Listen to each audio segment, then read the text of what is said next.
প্রথম আলো আজ তাদের প্রধান শিরোনাম করেছে, বাড়ছে ডেঙ্গু রোগী, আছে করোনাও। এতে বলা হয়েছে, জ্বর হলেই আতঙ্ক।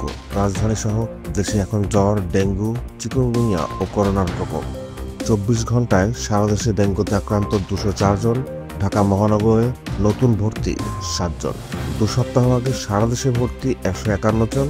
ঢাকা মহানগরে ভর্তি 28 জন। প্রথম আলোর আরেকটি শিরোনাম, নির্বাচন সামনে রেখে মাঠ প্রশাসন পরিবর্তনের প্রস্তুতি। এতে বলা হয়েছে, বাছাই তালিকা করা হচ্ছে, শিগগিরই কিছু জেলার পরিবর্তন। পদোন্নতি পাওয়া 21 ডিসিকে প্রত্যাহারের নীতিগত সিদ্ধান্ত। জনপ্রশাসন মন্ত্রণালয়ের সিনিয়র সচিব মোহাম্মদ মখলিসুর রহমানের উদ্ধৃতি দিয়ে বলা হয়েছে, জেলা প্রশাসন পর্যায়ে পরিবর্তনের প্রক্রিয়া চলছে। যখন যে জেলায় প্রয়োজন হবে সেখানে ডিসি নিয়োগ দেওয়া হবে। দৈনিক কালের কণ্ঠ আজ তাদের প্রধান শিরোনাম করেছে, মব সন্ত্রাসে অতিষ্ঠ দেশ। জুনে 41 গণপিটুনির ঘটনায় নিহত 10, গুরুতর আহত 47।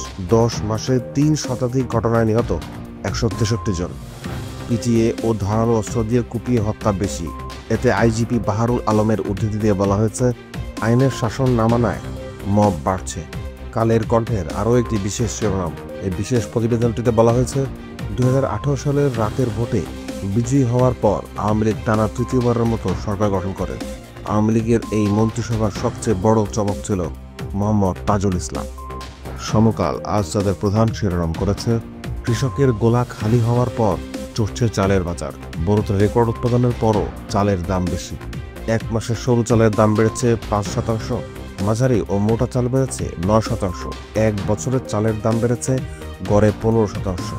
ডেঙ্গু ও করোনা পরীক্ষায় বাড়তি অর্থ আদায় নিয়ে সমকাল একটি শিরোনাম করেছে, যাতে বলা হয়েছে, সরকারের নির্দেশনা মানছে না কোনো প্রতিষ্ঠান। করোনায় 2000 টাকার পরীক্ষা 3000।